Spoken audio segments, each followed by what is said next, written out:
이제 요한계시록에서 그 심판 시리즈의 두 번째 내용, 즉 일곱 나팔 심판이 펼쳐지고 있어요. 일곱 나팔 심판은 우리가 이전에 살펴보았던 일곱 인 심판의 그 묘사된 내용의 사실은 반복이에요. 그렇지만 단순한 반복이 아니라 그 내용이 계속 좀 심화되는 것을 오늘 우리가 확인할 수 있어요. 여러분, 첫째 나팔 심판이 어떻게 되어 있습니까? 우리 6절 7절 같이 읽어볼까요? 6절 7절 다 같이 시작. 일곱 나팔을 가진 일곱 천사가 나팔 불기를 준비하더라. 첫째 천사가 나팔을 부니 피 섞인 우박과 불이 나와서 땅에 쏟아지매 땅의 3분의 1이 타버리고 수목의 3분의 1도 타버리고 각종 푸른 풀도 타버렸더라. 여기 보면 첫째 천사가 이제 나팔을 부니 나팔 심판이 이 땅에 나타나는데요, 피 섞인 우박과 불이 땅에 쏟아졌어요. 그로 인하여 땅의 3분의 1이 타버린 거예요. 여러분, 일곱 인 심판에서는 그 피해가 4분의 1이 피해를 당한 것으로 묘사되었어요. 그런데 오늘 본문에는 계속 반복되는 것이 뭡니까? 3분의 1이 피해를 입었다는 거예요. 여러분, 나중에 일곱 대접 심판에 가면 그 피해가 땅 전체에 임하는 것을 보여주는 거예요. 무슨 말이죠? 일곱 인 심판이 일곱 나팔 심판과 일곱 대접 심판으로 이어지면서 심판의 강도가 계속해서 심해지는 걸 볼 수 있어요. 여러분, 이런 현상은 일곱 나팔 심판 그 자체에서도 나타납니다. 오늘 본문에는 먼저 처음 4개의 심판이 등장하고, 그리고 이제는 그 다음에 3개의 심판은 그 강도가 심해지는 거예요.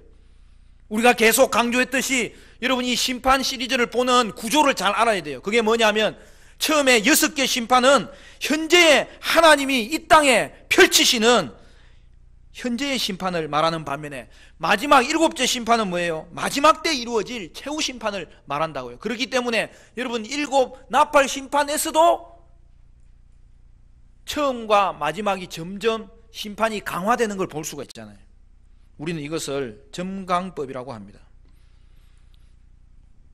일곱 심판 시리즈 가운데 그 내용이 반복될 뿐만 아니라 심화되는 거예요. 여러분, 그 의미가 무엇입니까? 그것은 정확하게 최후의 심판이 얼마나 심각한지를 보여주고 있는 것이고, 그리고 최후의 심판이 이 땅에 일어날 것이 얼마나 확실한지를 반복해서 보여주는 것이죠. 여러분, 최후의 심판은 반드시 있습니다. 그리고 우리는 현재의 심판이 점점 강화되는 것을 보면서 마지막에 일어나는 이 최후의 심판의 내용은 얼마나 심각할지를 우리는 짐작할 수 있게 되는 거예요. 그러므로 이 시대는 어떻게 해야 되는 겁니까? 지금 이 땅에 임하고 있는 하나님의 현재의 심판을 볼 수 있어야 되고, 그리고 더 중요한 것은 뭐예요? 최후의 심판 대상이 우리가 되어서는 안 되겠다. 다가오는 최후의 심판을 대비할 수 있어야 되는 거죠. 그러므로 모든 인생은 최후의 심판이 다가오고 있다는 이 사실 앞에서 분명한 인식을 가지고 오늘 이 땅을 살아갈 때 현재의 영적 전쟁에서 대항해야 되고 싸워야 되고 반드시 이겨야 될 것을 오늘 본문이 말씀하고 있습니다. 사랑하는 성도 여러분, 여러분은 지난 한 주간 영적 전쟁에서 승리하셨습니까? 아니면 패배하셨습니까? 어떤 분은 승리했는지 패배했는지 헷갈리는데요, 그거는 패배한 거예요. 그거는 인심판에서와 마찬가지로 오늘 나팔 심판에서도 이제 처음 4개의 심판은 한 묶음으로 되어 있어요. 그런데 차이점은 뭐냐? 인심판에서는 그 대상이 인간과 자연계 2개였는데 오늘 본문을 보십시오. 그 대상이 자연계에 해당된다고 정확하게 나와 있는 거예요. 그래서 심판의 대상이 누구예요? 어디에 심판이 임하는 거예요? 첫째 심판은 땅에 임하고, 둘째 심판은 바다에 임하고, 셋째 심판은 강에 임하고, 넷째 심판은 하늘에 임하는 걸 보여주고 있어요. 인간에게는 간접적인 영향을 미치는 거죠. 그런데 자연계의 심판은 고스란히 인간에게 영향을 미친다는 것 또한 보여주고 있는 거예요. 이제 나팔 심판이 본격적으로 진행됩니다. 그런데 나팔 심판을 자세히 살펴보면 가장 중요한 특징이 하나 있어요. 그것은 뭐냐면 출애굽기에 나오는 10가지 재앙을 관련지어 설명하고 있는 거예요. 이런 특징은 나중에 7 대접 심판에서도 나타납니다. 그러므로 오늘 본문을 보면서 우리가 알 수 있는 것은 뭐예요? 출애굽기의 10가지 재앙이 지금 이 시대 가운데, 이 땅 가운데 펼쳐지고 있다는 걸 보여주는 거예요. 첫 번째 인심판은 어떤 재앙과 관련되어 있죠? 6째 재앙 뭐죠? 우박재앙과 관련되어 있는 거예요. 여러분, 출애굽기의 10가지 재앙이 뭐예요? 예배 시간이라서 물어보지는 않겠습니다. 다음 주까지 좀 외워보세요. 그 목사님은 어떻게 외웠습니까? 첫 자만 따서 외우거든요. 피게이파, 악동, 우매흑장, 그런 사람이 있다는 거예요. 우매흑장. 신학교 시험 보느라고 외운 거죠. 입학할 때.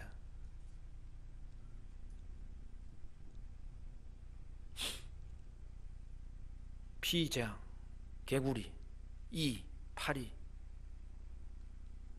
악한 종양, 독종, 우박, 메뚜기, 흑암재앙, 장자의 재앙. 근데 오늘 본문을 보십시오. 어떤 재앙과 관련되어 있어요? 우박재앙.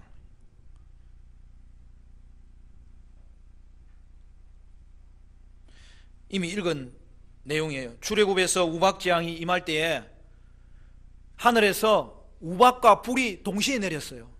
그 상황을 정확하게 지금 관련지어서 적용하고 있는 거예요.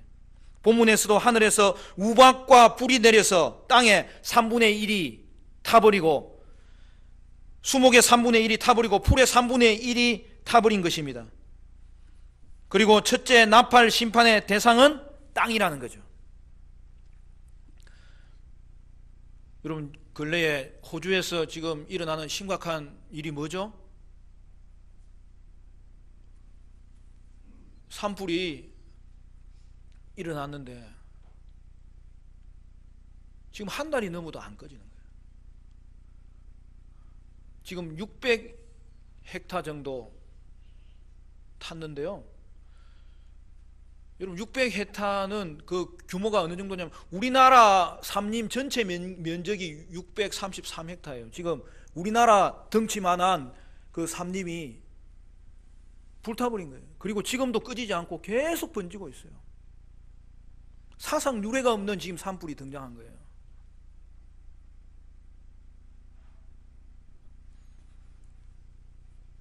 화염 속에서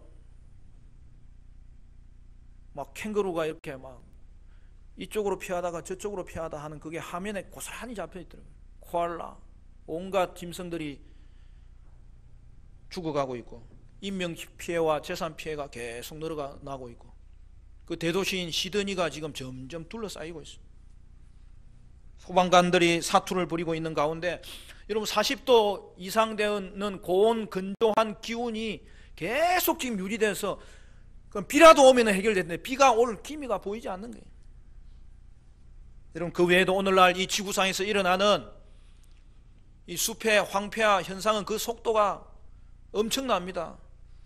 아마존 원시림의 파괴로 인하여 많은 생물들이 멸종을 당하고 있어요. 오늘날 숲의 황폐화와 땅의 오염은 바로 이 첫째 나팔 심판의 생생한 사례의 모습이에요. 둘째 나팔이 등장합니다. 거기에는 출애굽에서의 재앙과 관련지을 때 첫째 재앙, 피해 재앙이 나타납니다. 우리 8절에 보면은 그 내용이 나오지요. 둘째 천사가 나팔을 부니 불 붙는 큰 산과 같은 것이 바다에 던져짐에 바다의 3분의 1이 피가 되고 바다 가운데 생명 가진 피조물들의 3분의 1이 죽고 배들의 3분의 1이 깨지더라. 이는 바다에서 일어나는 재앙을 말하는 것으로 바다가 심각하게 오염된 것을 묘사합니다. 우리가 어릴 때만 하더라도 바다가 오염된다는 생각은 해본 적이 없어요. 그래도 바다는 우리가 비유할 때 바다같이 넓다고 이야기하잖아요. 그래도 모든 걸 다 받아주겠거니 그렇게 생각했던 거죠. 그런데 오늘날 어떤 현상이 일어나고 있습니까? 땅의 오염이 바다의 오염으로 이어지면서 그 큰 바다조차 병들어 버리는 거예요. 그리고 그것이 고스란히 지구온난화 현상으로 지금 연결되는 것 아닙니까?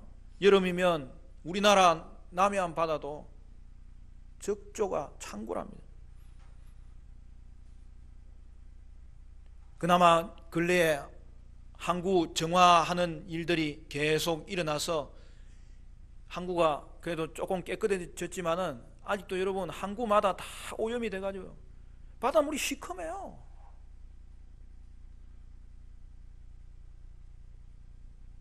한 20, 30년 만에 한번 가보면요, 옛날에 거기 수영하던 장소가 아니라니까요. 바다 생물들이 멸종하고 있어요. 그래서 육지 가까이에는 이제 고기 잡을 수가 없는 거예요. 또 오염된 고기가 돼서 가치도 없는 거예요. 그래서 더 먼 바다로 지금 나가지 않으면 어업 활동이 큰 어려움을 겪고 있잖아요. 2007년 태안 앞바다에서 기름 유출 사고는 여러분 바다가 죽어가는 심각한 현상을 우리가 경험했지 않습니까? 여기 보면 좀 특이한 것은 배의 3분의 1이 깨졌다라고 되어 있습니다. 이 말은 무슨 말이에요? 자연계의 오염으로 그 영향이 인간에게 그대로 미친다는 거죠. 이제 셋째 나팔 심판이 등장합니다. 거기에서는 동일하게 피해 재앙과 관련되어 있어요.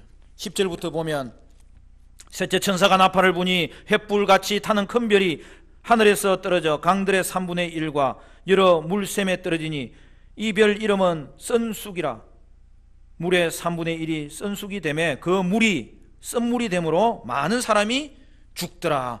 하나님이 애굽을 재앙으로 치시니까 애굽의 나일강이 피로 물들었잖아요.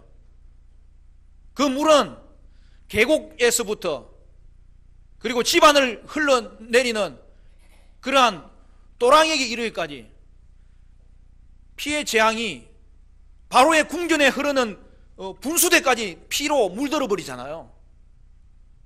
강이 썬물로 인하여서 못 쓰게 된 것이죠. 오늘 본문에 보면 별이 하나 떨어지는데 그 별 이름이 뭐라고요? 썬쑥이라. 이것은 정확하게 나일강에 던져진 하나님의 재앙을 묘사하는 거예요. 그것이 강에 물샘에 던져지니까 어떻게 되는 거예요? 썬물이 되어서 강이 오염되어 버렸다는 것을 이야기하는 거죠. 여러분, 물은 인간이 살아가는 삶의 원천입니다. 오늘날도 강물이 썩어가고 생각지도 못했던 땅 밑에 있는 지하수조차 다 오염되어 버렸습니다. 여러분, 현재 전 세계의 인구는 그 중에서 12억 명이 안전한 식수를 제공받지 못해요. 결국 물 때문에 사람들이 죽어가고 있는데 연간 500만 이상이 물이 부족해서 또한 오염됨으로 말미암아 전염병으로, 질병으로, 기근으로 죽어가고 있는 거죠. 그리고 넷째 나팔 심판은 아홉째 재앙인 흑암 재앙을 보여주고 있습니다. 12절을 보면은 우리 12절은 같이 읽어볼까요? 12절 시작. 넷째 천사가 나팔을 부니 해 3분의 1과 달 3분의 1과 별들의 3분의 1이 타격을 받아 그 3분의 1이 어두워지니 낮 3분의 1은 비추임이 없고 밤도 그러하더라. 여러분, 재앙의 대상이 어디에 나타나고 있어요? 하늘, 즉 해와 달과 별에 나타난다는 것이죠. 여러분, 이 땅의 생명체는 태양의 빛과 열에 의한 이 에너지 자원에 의존하는 거죠. 그러므로 여러분, 천체의 변화는 치명적인 영향을 주는 것입니다.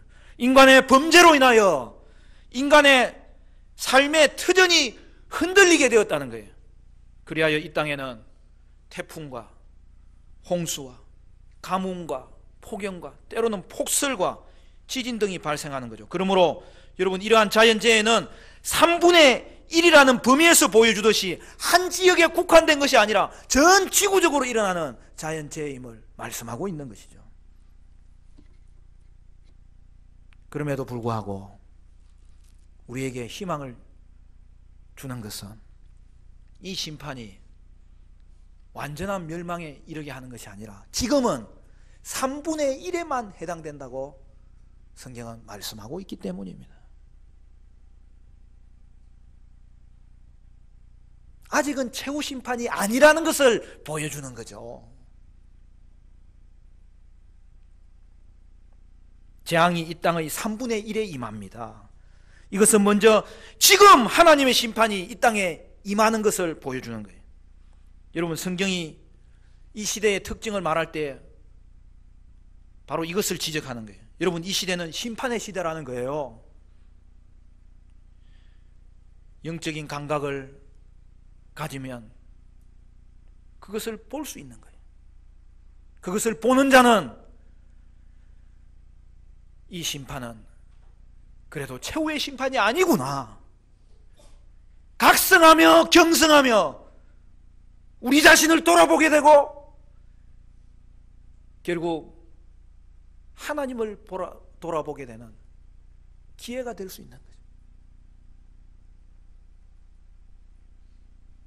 그러므로 나팔 심판은 십자가와 부활을 통하여 예수님께서 승리하신 왕으로 등극했음을 보여주는 것이고, 또한 예수님이 지금 역사의 주권자로서 행사하고 있는 심판을 보여주는 것이죠. 애굽의 10가지 재앙의 대상은 이스라엘이 아니에요.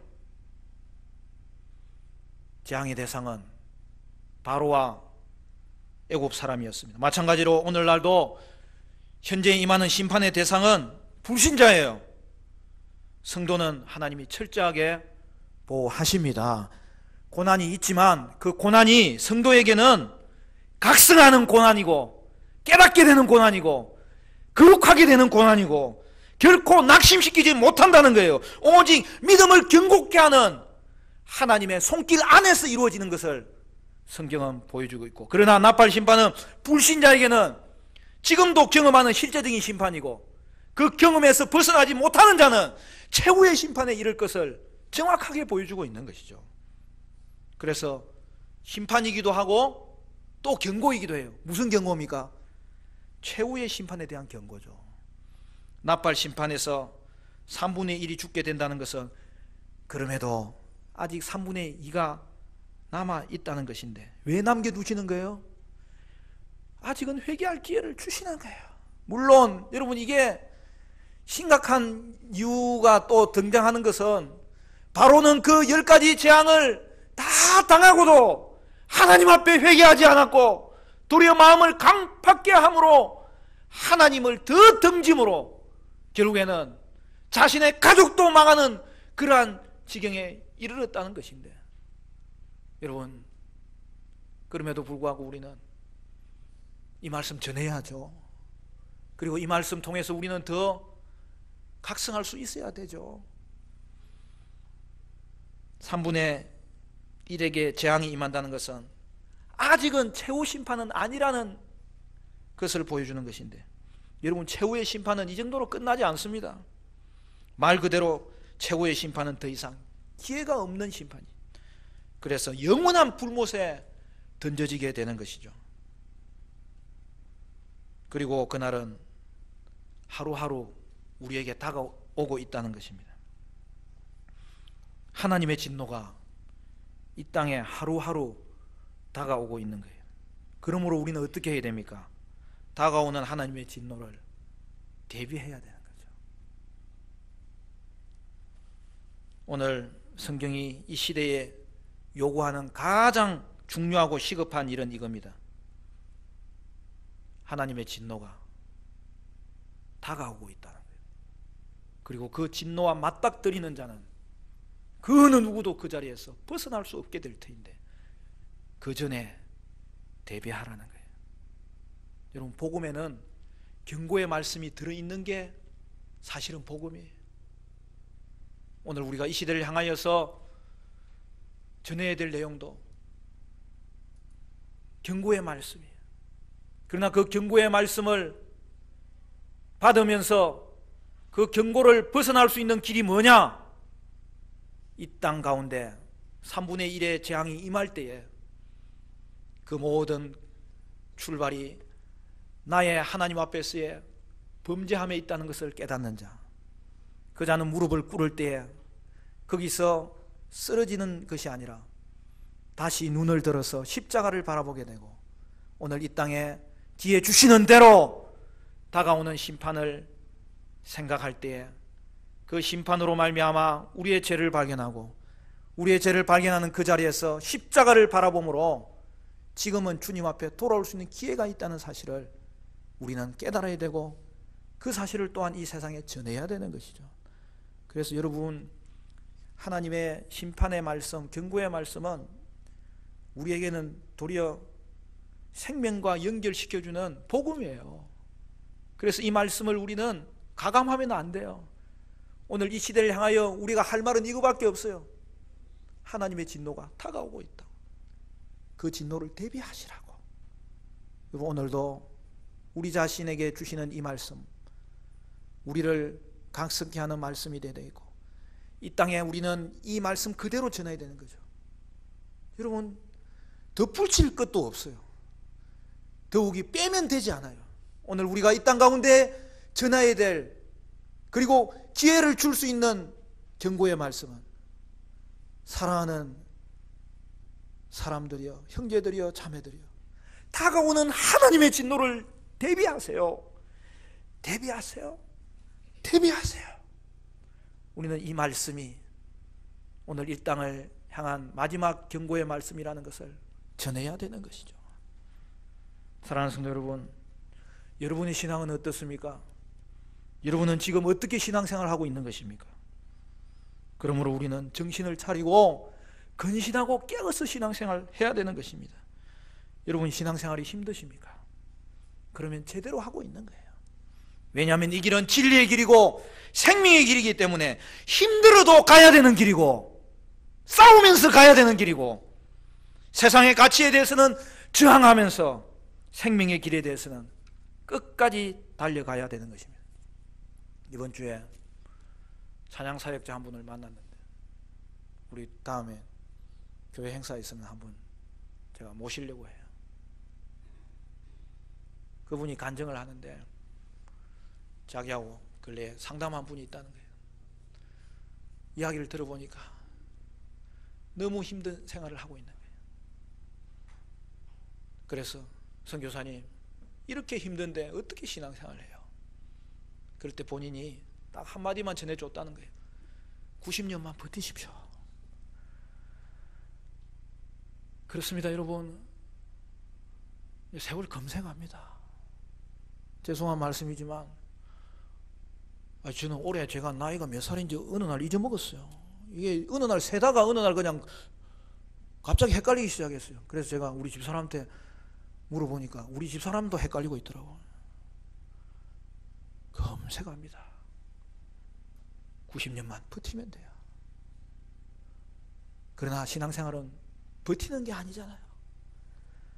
선한 목자 대신 내 구주께서 내 형편 알아주시고 지금도 나와 가장 가까이 계신데 저와 여러분에게는 주님이 함께 하심을 믿습니다.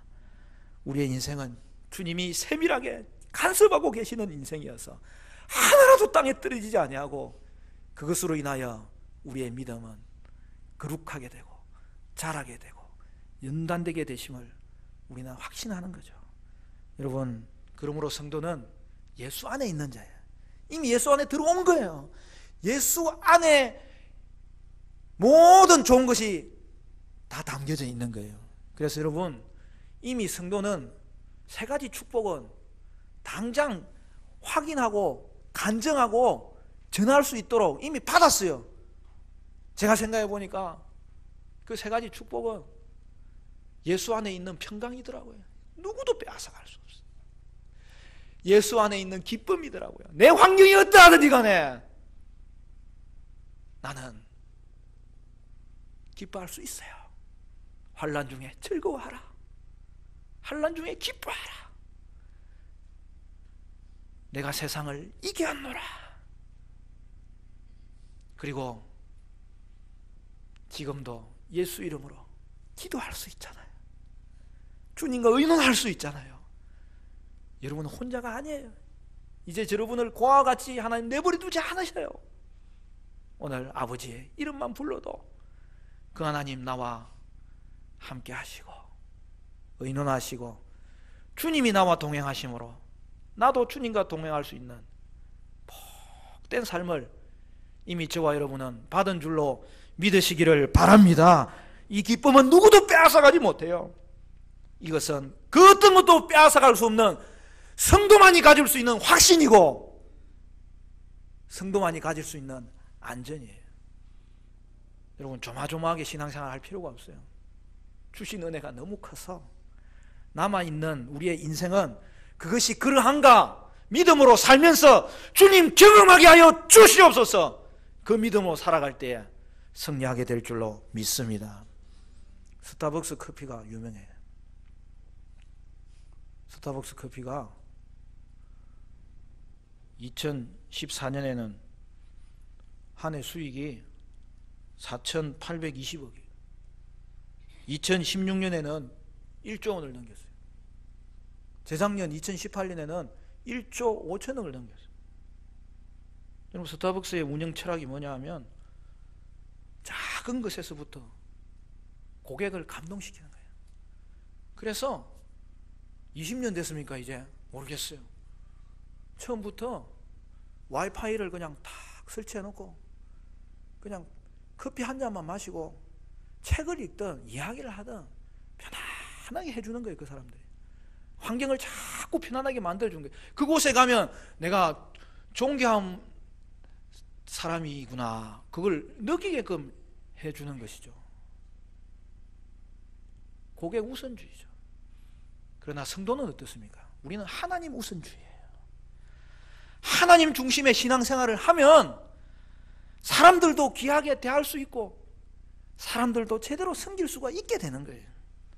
그러므로 사랑하는 성도 여러분, 저와 여러분은 하나님을 감동시키는 믿음의 사람이 되어야 되겠습니다. 사랑하는 성도 여러분, 여러분은 이미 주신 하나님의 복으로 감사하시기를 바라고 심판의 시대 가운데서 진리 위에 굳게 서서 믿음으로 잘 버티고 믿음으로 이기고 더 나아가서 하나님 감동시키는 하나님의 사람으로 쓰임받는 은혜가 있게 되시기를 주님의 이름으로 축원합니다.